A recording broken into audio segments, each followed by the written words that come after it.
Hi, I'm David Leone. I had a cardiac arrest in 2006 that changed my life dramatically. My story begins at a train station in Cambridge. I was saying goodbye to a friend, and it was a very cold February. There wasn't a cloud in the sky, but it was freezing. I was helping my friend into the car when I took a step back after giving him a hug and a kiss. Goodbye. We heard the automatic door chime, so I quickly stepped back, but not in time, unfortunately. Part of my coat got caught in the closing doors, and I couldn't free it at all. You know, it was like a thick sheepskin coat. I screamed for help, hoping there would be a guard, but there was no guard on that particular route. So I tried everything. I was banging on the glass, but nothing happened at all. The engine started roaring, and I looked through the glass of the train door. I could see the sheer terror in my friend's eyes. At that moment I thought, wow, this is it. It's over. Because I didn't believe I would survive if that train left with me. The train took off at full speed. I felt every gear shift and lost my balance. I was dragged along the platform and ended up between the flat edge of the platform and the speeding train. I sank beneath the wheel. It was like being thrown into a giant mechanical beast made of iron. You know, it was like a washing machine on full spin. But it was violent. It was terrifying. It was horrifying. It was aggressive. I went into fight mode, or gone, as they say. I decided to fight. I wasn't going to let that mechanical beast take my life, so I stayed conscious throughout the experience. In the end, I was thrown between the tracks. The train kept going. It was a very long train. I remember thinking, it's not over yet. So I kept my face buried in the gravel. The train disappeared down the tracks. There I was, lying in complete shock. I couldn't believe I was alive. I was in total agony. The coat I was wearing was in tatters. I remember, the first thing I noticed was that my arm had been opened up. I could see everything inside. I remember thinking, wow, I need help now. I tried to call for emergency services with my mobile phone. But of course, my phone was completely destroyed. Emergency services arrived quickly, jumped onto the tracks, and started cutting off my clothes. By a miracle, they pulled me away from the edge of the platform and into the back of an ambulance. I remember the doctor saying in the back of the ambulance, "We're coming from a small hospital just around the corner, but the one that will save your life is 25 minutes away. Can you hold on?" "I can," I replied. So we sped away on the highway, sirens blaring. We arrived at the hospital, and there was an entire team of doctors waiting. There was a lot of confusion. I didn't understand what they were saying.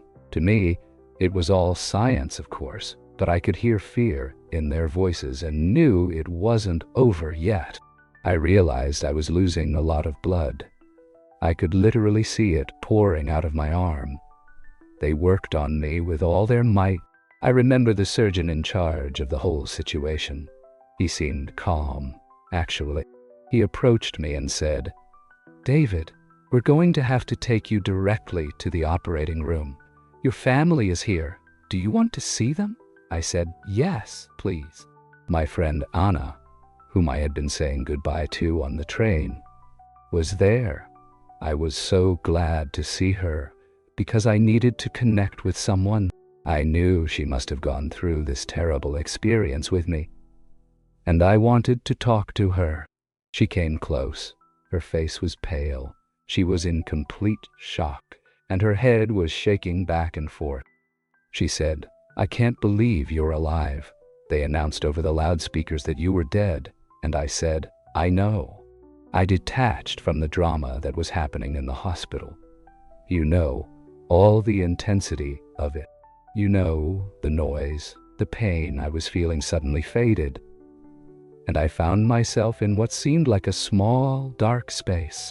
It wasn't a dark space at all because I realized there was a beautiful light starting to pulse around me.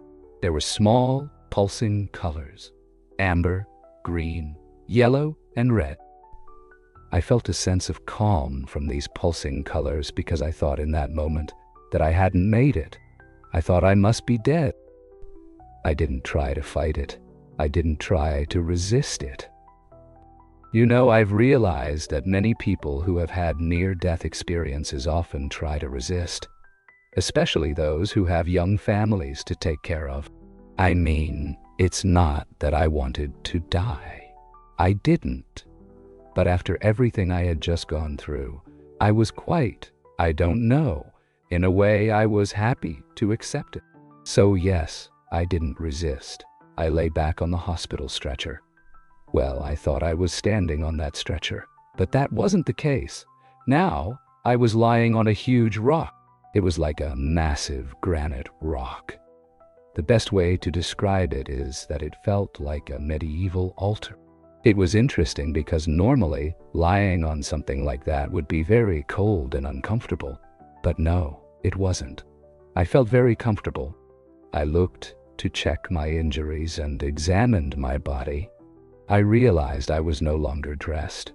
I was covered in a blue satin, some kind of silky textured material, like a sheet that comforted me and made me feel at peace. I had no injuries, not even a scratch or bruise on my body. Everything was completely intact. This reassured me a lot. I rested my head against the rock and closed my eyes. And when I closed my eyes, suddenly, a light entered through my eyelids. It was quite bright. So I opened my eyes, and there above me, symmetrical grids of white light were coming closer. I couldn't take my eyes off that light. So even though it was very intense and bright, you know, it was normally a type of brightness that, in this realm, we couldn't look at. You know, it was like staring straight into the sunlight, but I couldn't look away from that light. And the reason I couldn't look away was that I felt there was something more than just light happening here. I felt a healing force emanating from that light. I closed my eyes and immersed myself in that light, so to speak. I felt the light was healing me. It was healing the trauma I had just experienced, healing the physical trauma I had suffered. My body was a beautiful sensation. Strangely, I wasn't afraid at all. And then, I sensed the presence of someone nearby. I lifted my head and opened my eyes, and there was that person, standing at my feet. It was a being. A person who wore a very contemporary black t-shirt and had a kind of hair and skin that were blonde, a pure white that seemed to radiate light from within. And I knew that person. I looked at that person. I couldn't quite pinpoint where I knew them from, but I recognized them, and I said out loud, "I know you." "I don't know where I know you from." And that person simply stood there and smiled at me with a knowing smile. They didn't speak to me, but I was beginning to feel a sense of telepathy, so to speak. I started to realize that the person I was looking at was like my guardian angel. In a way, they were the guardian of everything that was happening here. So I felt very safe, knowing that this person was there to protect me, and that anything that happened next felt okay. So I tilted my head back and closed my eyes even tighter. And then I felt the presence of two beings on either side of me. I opened my eyes, and there were two feminine figures. To my right, there was a girl in a long brown dress, very contemporary, with long brown hair and dark skin, while the girl to my left wore a more traditional outfit. She looked like she could be Native American, Indian, Asian, or maybe South American Brazilian. She was wearing a beautiful dress.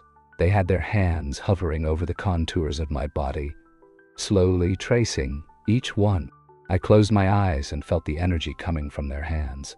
It was making every molecule of my body vibrate with a loving energy. It was like a beautiful, unconditional love coming from their hands. This healing energy went far beyond just healing the physical form.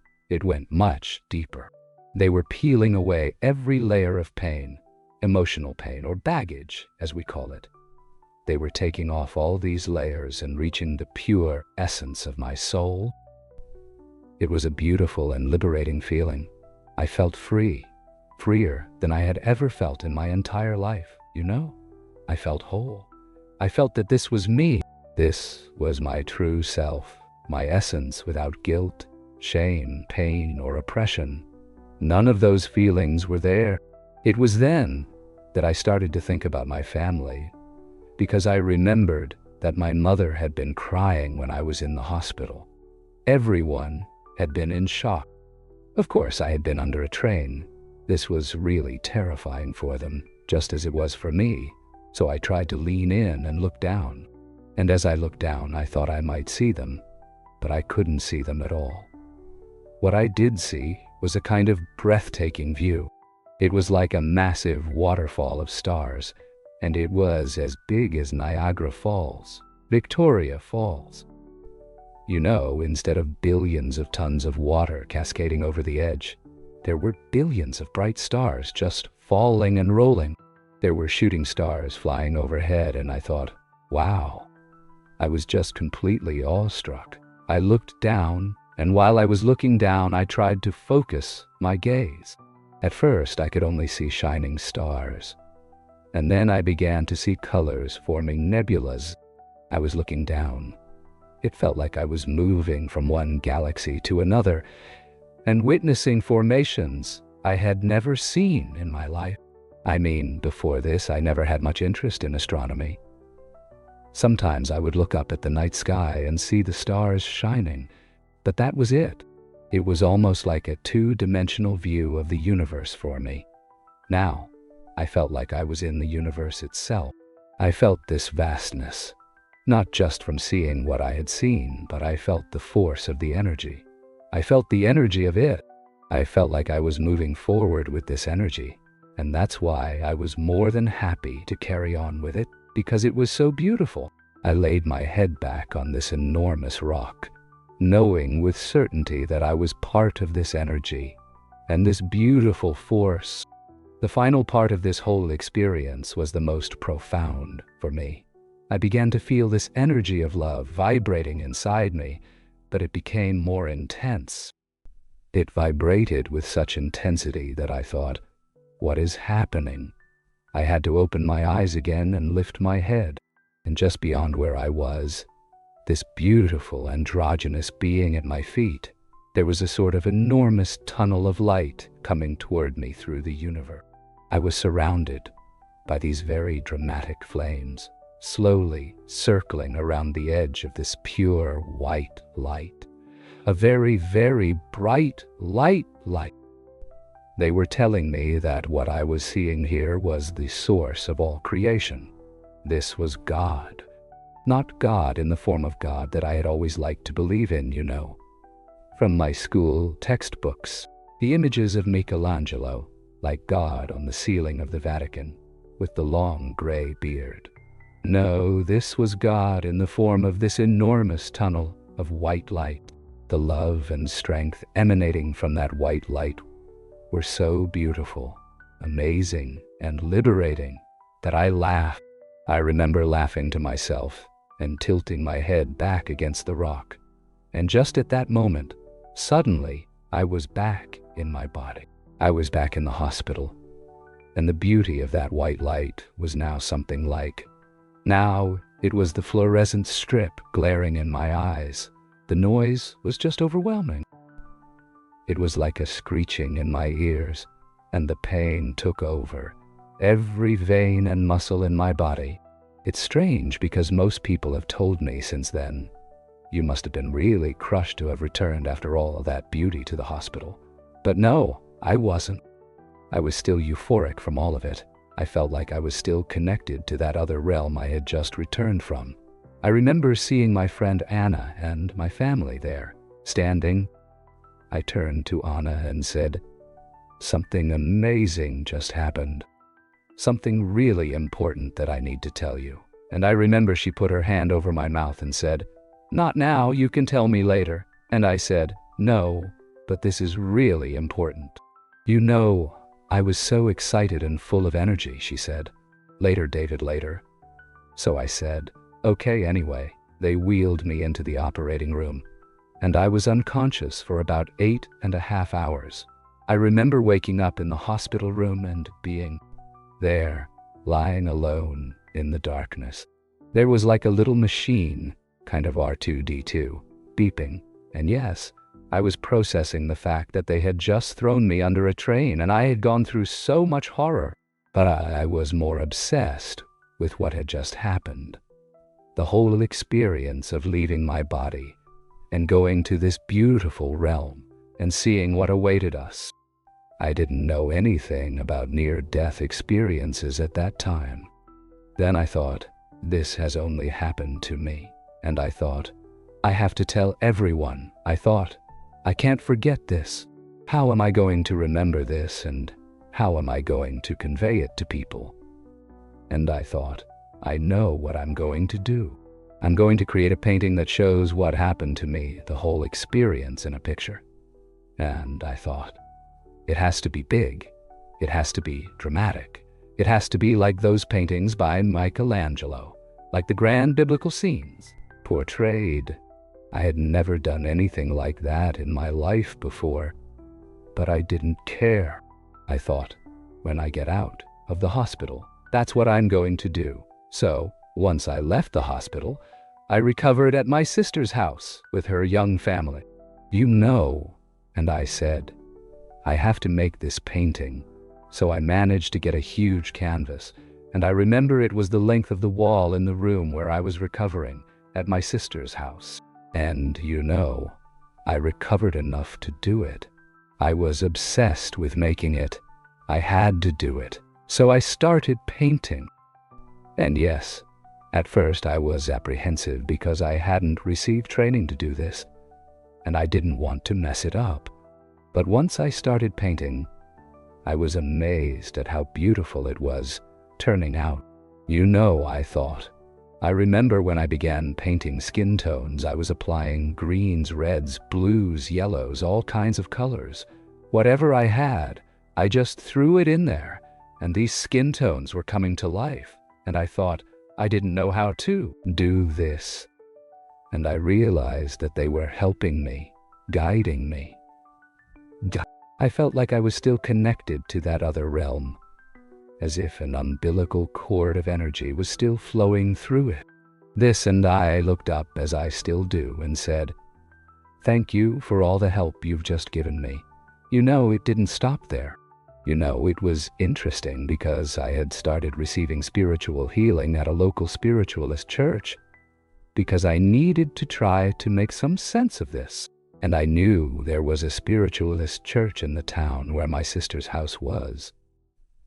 So I went to the spiritualist church, and they knew what had happened. In fact, they told me, David, you've had a near-death experience, and they explained everything to me. But they also said, look, here we do spiritual healing, and it seems that your arms are quite physically damaged. Good. I said, yes, when can I start those healing sessions? Some of the healers were clairvoyant. They gave me messages and said, oh, we're seeing a blue light coming through you. Healing energy, that is. Healing you. You's healing you. You are very well protected. But then they started saying, we're hearing music. We're seeing a violin over your chest. And I said, I don't know. Then one of them said, I'm being told that your guides want you to write a musical piece about your experience. I said, okay. So I went home, went up to the attic, and found an old Spanish synthesizer. I recorded it. The only thing I had was my father's cassette recorder that I had borrowed, and I didn't know how to play much of anything. I had no training, but I started putting some ideas down on it. Suddenly, a beautiful musical passage came to me. I was watching a movie on television at that time, and I thought, wow, what is this? And I recorded it immediately. And again, I knew I was starting to receive help.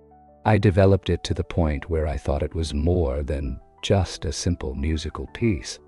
I thought it was going to be a song that would inspire me to write, but no. This is something that needs to be performed by an orchestra. And there was a lot of synchronicity in my life at that time. One of those moments of synchronicity was that I became friends with a cellist from the local orchestra. One day we met for coffee and she asked me, "What are you working on?" I told her about this musical piece that was happening to me. And she was quite spiritual too, so she understood. She said, "Well, maybe we could perform it in our orchestra." I said, "That would be great." My brother, who lived in London and we talked a lot on the phone, told me, "Look, if you're going to do this, the orchestra will need music. They will need a score." And I said, "I can't write music." He said, "Well, look, I have this app, and I'm going to give you an old laptop, and I'm going to give you this app and a keyboard. When you play the keyboard, instead of recording it on a cassette recorder, record it on this app, and it can transpose to musical format." And that's what happened. The orchestra agreed to play it, and they asked me, "Words to the local press about your piece?" Yes, of course.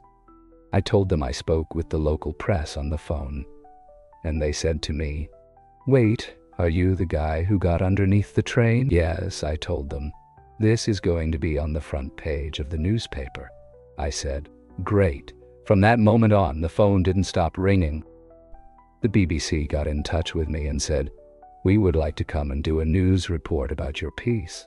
Fantastic, I told them.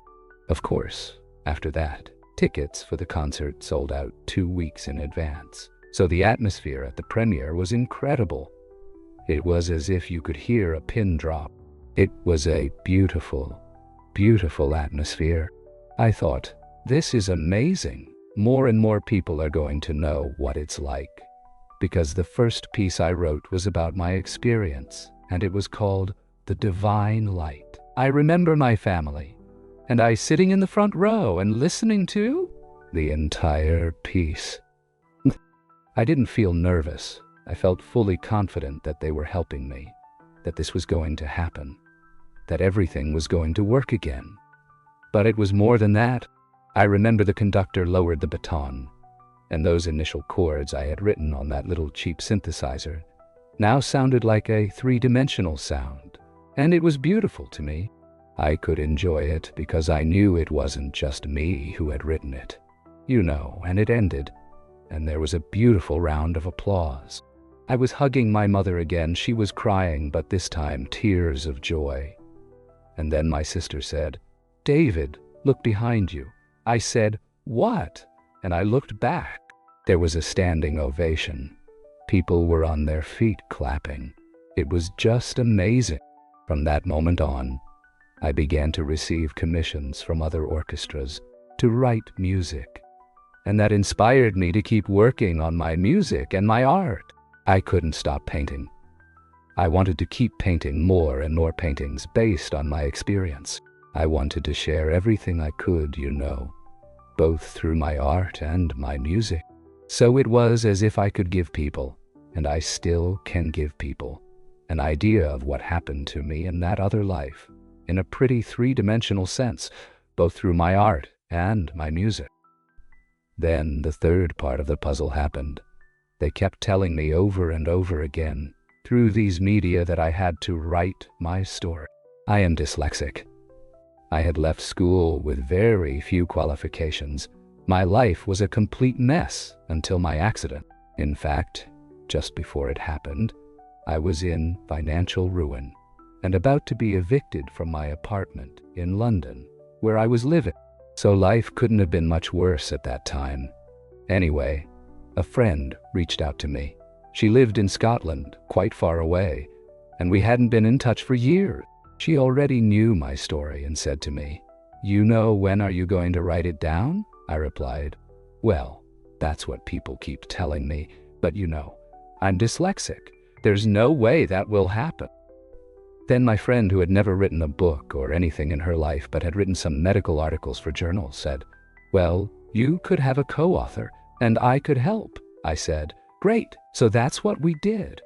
We started working on my book and thought, well, we'll publish it ourselves. But I told her, no, look, we need to reach a wider audience. That's what's happened with music and art. I tried to explain that we needed to trust in this and that it would happen. And it did. A publisher suddenly reached out at the last moment, just as we were about to self-publish, and said, look, I've just received your manuscripts, and they are fantastic. I want to show them to the rest of the team. I said, so I got a publisher, and my book, titled Shine On, was published right before the pandemic. And I thought, well, we really wondered, what's going to happen now? Then the word began to spread. Not just across the UK, but also in the United States and around the world. Suddenly I found myself speaking and reaching more and more people, and realizing that my voice was now becoming, I don't know, something more than just art and music. I could begin to express myself through interviews and by sharing my story with people who could read it. I went from wondering, completely lost, where my life was heading, to suddenly realizing that life is in the present moment. And the present moment is the most important place to be. And that is something I learned from that other realm. I remember when I was placed on that rock, I realized I had spent so much time in the past, worrying, thinking about the mistakes I made, fretting over missed opportunities, the doors I should have opened, and all those things, or worrying about the future, anxious about the direction my life would take. But in that realm I felt complete, because I remember thinking that there is no sense of time here. In that realm, the only time is the present moment. Now I realize that the present moment is the most important moment.